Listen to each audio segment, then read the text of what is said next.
You're going to search in a little minute to try to find things in the Library of Congress for a character.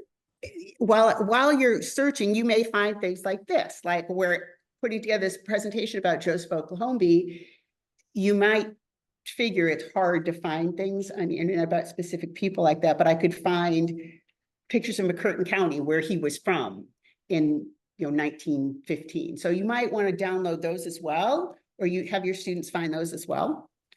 So I'm not going to go through the whole thing here, but this is just an example of what we have. And yes, exactly like you were saying, give the students, the more scaffolding you can give students, the more likely it's going to happen. So one of the things my students always say is, how long does it have to be? Minimum word count, 500 words, cite at least 3 reliable sources to support your argument, and outline.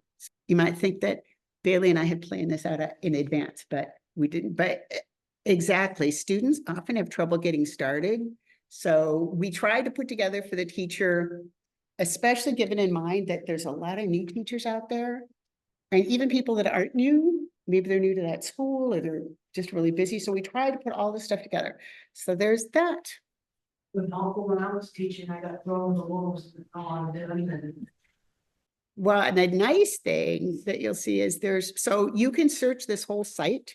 So there's one example, but we have things put together in units. So for example, ratio and proportion, there's a whole unit on it.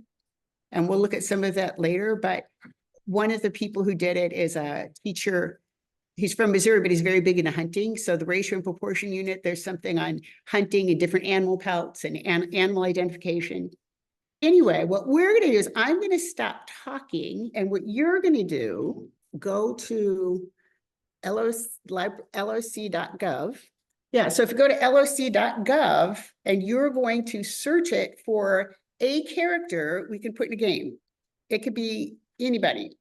All right, so you're going to go to loc.gov and you are going to find a person. It doesn't have to be World War I. Tim, you are a cheater in this because you've done, are writing a book on it.